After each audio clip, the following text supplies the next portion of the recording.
महाराज जी, गुरुदेव भगवान जो महापुरुष जन जीवित रहते हुए भगवत प्राप्ति के अनुभव करते हैं, आपके श्रीमुख से सुना है कि वो जब तक वो जनाना ना चाहें उनको जान नहीं पाते। महाराज जी, कैसे वो महापुरुष जन अपने आप को छुपाते हैं, या महाराज जी वो अपने शरीर में रहते भी हैं, या उनकी क्या स्थिति होती है? जैसे आप हमारे सामने बैठे हो, हम आपके सामने बैठे हैं, तो अपने अपने पवित्र हृदय के अनुसार सबको अनुभव हो रहा है, एक जैसा अनुभव नहीं हो रहा। जैसे हम बैठे ना, तो एक जैसा अनुभव नहीं हो रहा है।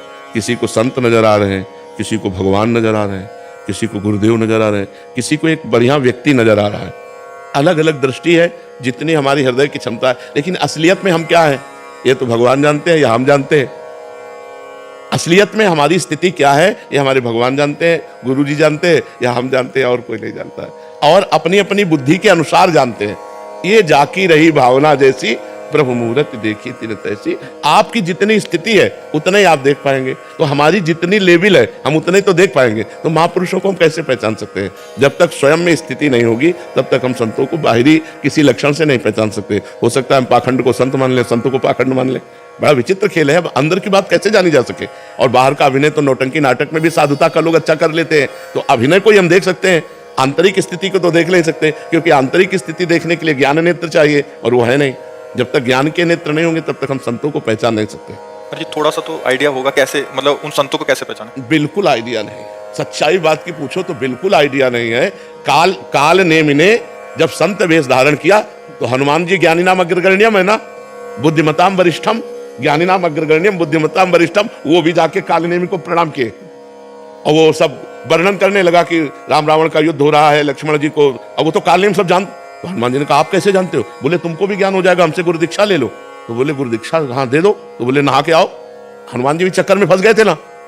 जब हम तुम तो मनुष्य हैं यार, वो ज्ञानी नाम अग्रगण्यम बुद्धिमान वरिष्ठम, वो उनको भी आइडिया नहीं हुआ कि ये राक्षस है और उसने फंसा लिया हनुमान जी को। ये तो भगवान की लीला। एक मगरमच्छ जब वो खाने को दौड़ा तो उन्होंने मारा, तो वो देव रूप धारण करके बोला कि हमारा तो उद्धार हो गया आपके कर कमल से, ये जो बैठा है पाखंडी कालनेमी है, ये कोई साधु महात्मा नहीं।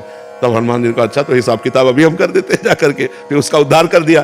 तो जब इतने बड़े महान पुरुष हनुमान जी महाराज काल नेमी को जाकर के उसके वेश को प्रणाम करते हैं और उसकी बात में आ जाते हैं, तो दंभी पाखंडी नाटक कैसे पहचाना जा सकता है? सत्य मार्ग तो जब हम बहुत काल, जब बहुकाल करी सत्संगा, हम बहुत काल उनका संग करें, तब हमें पता चलेगा कि हमारे आचरणों में परिवर्तन आया कि नहीं।